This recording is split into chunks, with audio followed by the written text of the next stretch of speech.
Welcome back. You may end up changing careers more than 7 times in a lifetime. That's today's national average. Joining us is financial advisor Devoya Marshall. Thank you so much for coming on the show. No problem. You have all the need-to-know tips before you make the change. So the first thing, how much savings should I have before I quit my job now and move someplace else?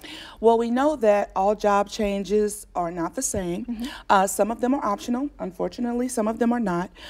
But the preparation actually starts prior to the job change. You want to start with what we normally think of as an emergency savings and have at least 6 months worth of expenses. And what you want to try to start to do is, if you can, contribute more money to your savings or even into your 401k. And you want to talk to your financial advisor, which we consider financial advisors to be like the doctor for your money. So anytime you have any type of change coming up, you speak with them and they should be able to advise you on something to do.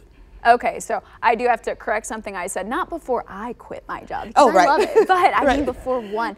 So you said that 6 months savings, that's so important, and you are the money doctor. So do you have any sort of stories when somebody came to you that you were like, okay, got to get this in place first?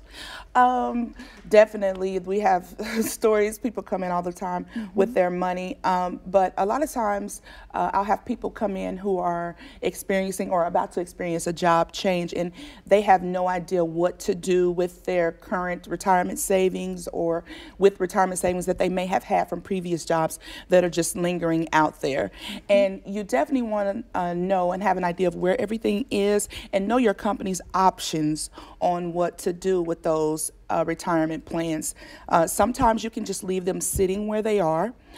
Sometimes you can roll them into your new job of where you're going, but then sometimes you can have them into an outside IRA or something like that where you want to have some diversification going on. Okay, and let's say you're on the verge of that job change. What expenses should you prepare for? Well, some job changes, as we know, happen in town. Some of them happen out of town. So you want to look at, is this job going to change my tax bracket? Am I going to look at having more taxes from this new income? Am I going to have to sell my house? If you are going to sell your house, you may be looking at capital gains, and that's something you definitely want to talk to your tax professional about, because that's something that you'll have to pay taxes on and something people may not actually think about when they get ready to move. So those are a few of the expenses that you want to look at that you may not think of. Okay, and I might be the key clientele for this question, and if it happened to me, it probably happened to other people, but I've got a couple of 401ks that are floating there somewhere. You know, what are rollover options, and especially if you're moving into a new job? You know, each job is going to be specific to what their options are going to be. That's definitely where you want to call a financial advisor. I don't want to keep saying that, but that's where they can look at the fine details for you. And you can also talk to your company and they'll give you the options.